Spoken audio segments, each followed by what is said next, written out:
Hello. There's often a notion that books that are nominated for literary awards must be great big tomes that are difficult to read. And recently, the Booker Prize invited me to write an article for their website recommending great page turners from the Booker Library. Now, having followed this award for many years, I know there's a perennial debate about whether the judges are going for literary merit or for readability, as if those things were incompatible when I think a lot of the greatest literature does both of those. And once I started looking at books that have been nominated for or won the Booker in the past, I came up with quite a long list of books, all of which I found really gripping. But I whittled it down to just 12 choices which I want to recommend to you, all of which I think have compelling plots which drew me all the way through, but also so many interesting ideas which are conveyed through both the style and the content of the stories. So I'm going to give brief overviews of each of these books. I would love to know if you have read any of these books or if you're interested in reading any of these books after you hear me talking about them. I'll also put a link to the article in the description below so you can have a look at it. But I'd also be really curious to know which books that have been nominated for or won the Booker Prize in the past do you think are the best page turners? Let me know about that in the comments below. To begin with, and one of the first books I thought of when asked to write this article was Hurricane Season by Fernanda Melchor, translated by Sophie Hughes. This story is so thrilling and so intense. I was propelled all the way through the book. There's a central mystery to the story about a murder of an individual who's only known as the Witch. It takes place in a small Mexican town, and there's a local mythology about this figure known as the Witch, that they hoard lots of gold coins and can cast magic spells, but also have depraved orgies in their residence. But this figure, known as the Witch, is found dead in a body of water, and we get bits and pieces of the story of this murder, but also about the local community from a number of different individuals. So the story revolves between their different perspectives, and these are mostly children and teenagers that are all engaged in very adult things. And so the way that they tell their stories and convey their experience is so mesmerizing, but also surrounding the larger mystery of this murder. There's a lot of violence and strife and intrigue to this story, but it also says something much larger about the society which this community exists in, regarding prejudice, regarding economic inequality, and how this leads to a lot of conflict. But most of all, I found this book utterly hypnotic. The Driver's Seat by Muriel Spark. This is quite a slender psychological thriller that also revolves around a murder, and rather than a whodunit, it's a whodunit, because we find out fairly early on, this isn't a spoiler, that the protagonist Lise is murdered. There's a number of interviews with people that she encountered prior to her death, but we also follow her experiences leading up to that time. She goes on a holiday to a South European country, which isn't named, and she's very antagonistic and confrontational and spontaneous in her actions. So it's like she's taking control of her own destiny, but at the same time, we know that she is fated to die. So there's this compelling tension throughout the entire book, but also she is such an intriguing character as she goes through these labyrinthine shopping malls and encounters student protests. And so there's larger things going on in the background, but she's also at this crisis point in her life. And I was constantly wondering why she is doing what she is doing. And when it gets to the end, it is so thrilling and interesting how Muriel Spark concludes this, but also the entire story is laced with this dark humor that Spark specialized in so much. And so it looks at these issues to do with self-destruction and mortality in such an interesting way. It was also made into a good film starring Elizabeth Taylor, who fully inhabits this emotionally volatile character, and the movie sticks fairly closely to Muriel Spark's book. The film was also called Identikit, but also went under the name The Driver's Seat. The Northwater by Ian McGuire. I have to be honest, I love a good seafaring adventure, and this is one of the best I have ever read. It is set in the mid-1800s. It follows a Yorkshire whaling vessel as it travels up the coast of Greenland on a treacherous journey, and the mission of this ship is purportedly to hunt whales and skin polar bears, but a lot of the crew have alternative motives, so there's a lot of intrigue going on amongst the sailors of this ship.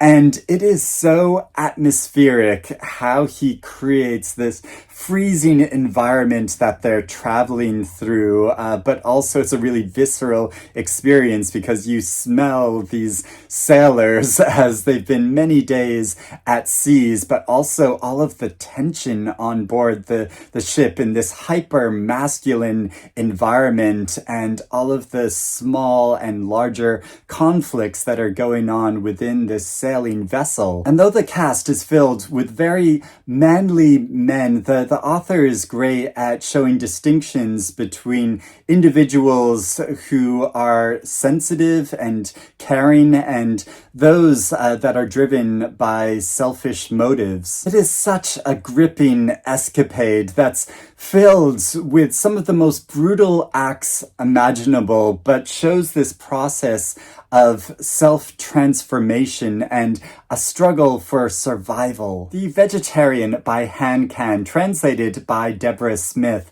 The woman at the center of this story is so compelling, but we don't get her direct voice in the narrative. Rather, we get perspectives on her from a few different characters closely associated with her, beginning with her husband, who recounts how his wife stops eating meat and becomes a vegetarian and is committing this quiet act of resistance. She's kind of like a modern day Bartleby that just in passively refusing to do what is expected of her completely upends the order of things around her. And so we start to question the nature of society itself and the order of things and the expectations that are placed upon people. In one way, it's a kind of surreal story following a woman's journey who believes that she's turning into a plant.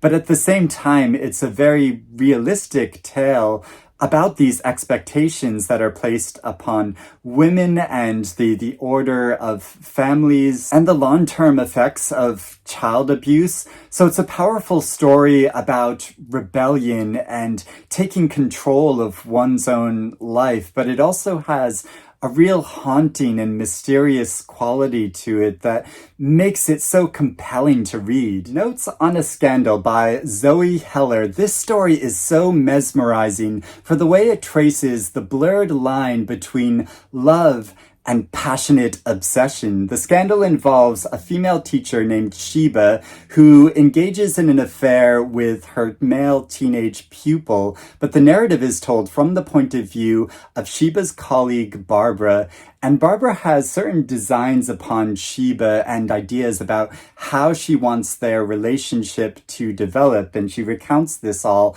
through her diary. But while Sheba's world is imploding, Barbara sees an opportunity. So there's a mounting tension as we're led down these psychological corridors, and we're trapped in Barbara's perspective because we're reading her diary of these incidents and this illicit affair. It's about power and consent and social isolation, but it's told from the perspective of a narrator who definitely cannot be trusted. Lies of Silence by Brian Moore. This is a story from the mid-1990s, which is instantly thrilling because its main character, Michael, is presented within an impossible choice. He is the manager of a hotel in Belfast, and the IRA demand that he drive a car that's fitted with a bomb up to his hotel.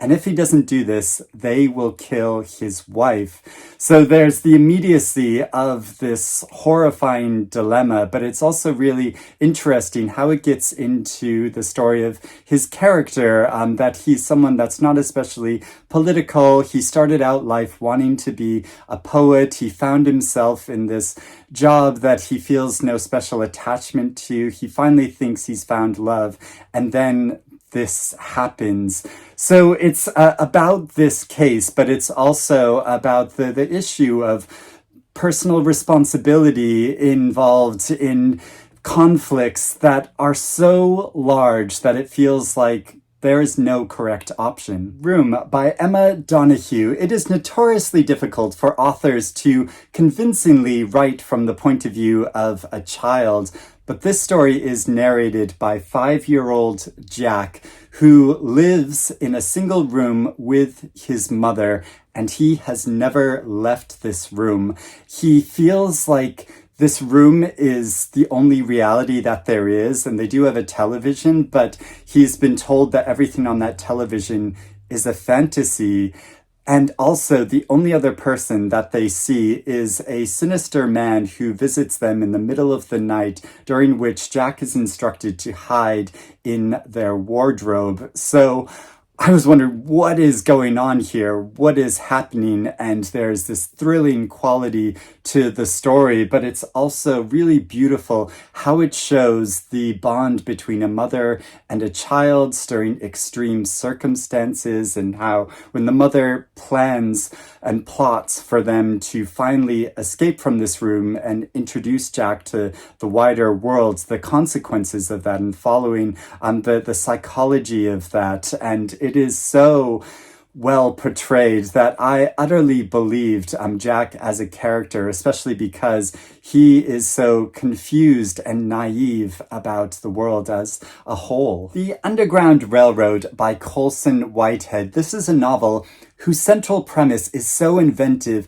that I was immediately seized, but it's also very creative where he takes this story. So we all know about the history of the Underground Railroad, that in the 19th century in America, it was a network of individuals that assisted escaped slaves along a secret route. But Whitehead turns this into a physical underground railroad, and we follow the story of Cora, who escapes from slavery in a southern plantation to travel along this physical underground railroad, and she emerges into different communities along the way, and prejudice manifests in different ways within these different states. So it's showing how prejudice occurs in different ways around America, but also it follows her journey as an individual while she's reckoning with her own personal history